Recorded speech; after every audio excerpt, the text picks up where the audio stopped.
নমস্কার বন্ধুরা, আজ বন্ধুরা কাঁচা আম দিয়ে মুসুর ডালের এমন একটি রেসিপি বানিয়ে দেখাবো। এই গরমে দুপুরে ভাতের সঙ্গে থাকলে পুরো জমে যাবে। তবে চলো শুরু করি। এই রেসিপির জন্য আম আর আমি মুসুর ডাল নিয়েছি। এখন মুসুর ডালটাকে আমি ধুয়ে নেব।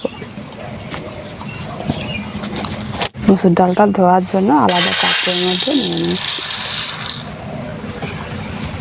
মুসুর ডালটাকে খুব সুন্দরভাবে ভালো করে ধুয়ে নিতে হবে,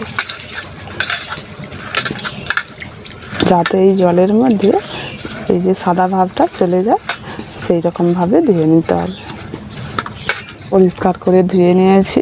আবার এর মধ্যে জল দিয়ে দিচ্ছি। জল দিয়ে 10-15 মিনিটের মতো রেখে দেব। এখন আমি এই কাঁচা আমটাকে কেটে নিচ্ছি।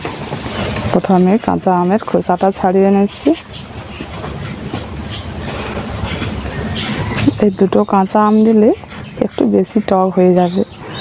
আমি একটা আম দেব, আর আপনারা যদি বেশি টক পছন্দ করেন তাহলে দুটো আমই দিতে পারেন। এখন তো আমের আঁটি হয়ে গেছে।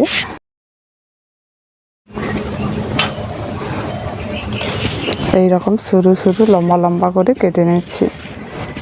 এটা কিন্তু টক আম, মিষ্টি নয়। মিষ্টি আম হলে ভালো লাগবে না, একটু টক আম হলে ভালো লাগবে। এখন আমটা কাটা হয়ে গেছে।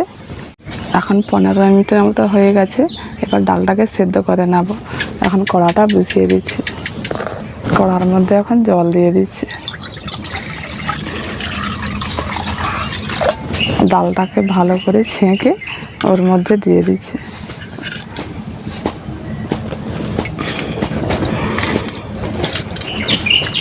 এর মধ্যে এখন লবণ আর হলুদটা দিয়ে দিচ্ছি।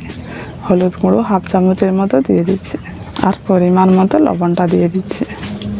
এবার ঢাকাটা দিয়ে ভালো করে ডালটাকে সেদ্ধ করে নেব।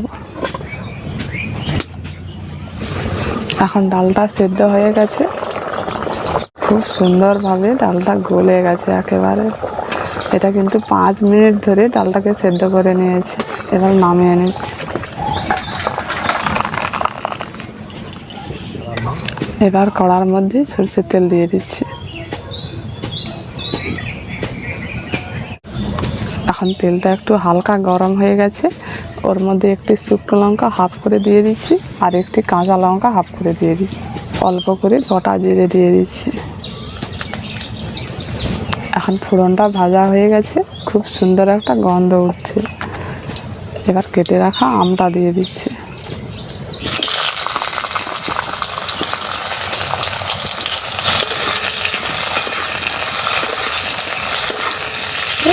পরিমাণ মতো লবণটা দিয়ে দিচ্ছি, আর সামান্য একটু হলুদের গুঁড়ো দিয়ে দিচ্ছি।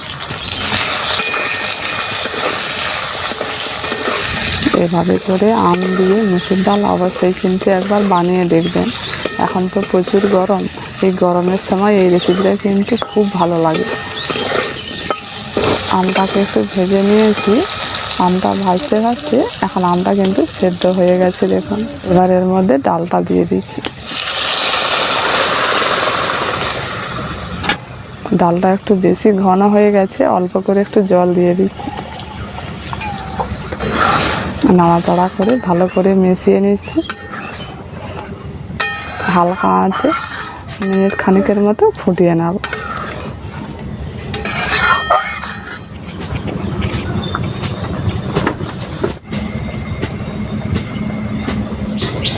এখন ডালটা সম্পূর্ণভাবে তৈরি হয়ে গেছে। এবার নামিয়ে নেব।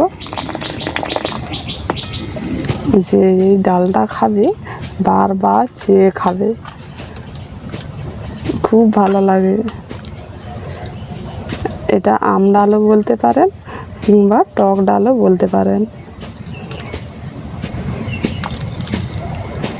অবশ্যই এভাবে মুসুর ডাল দিয়ে আমের রেসিপি বানিয়ে দেখবেন।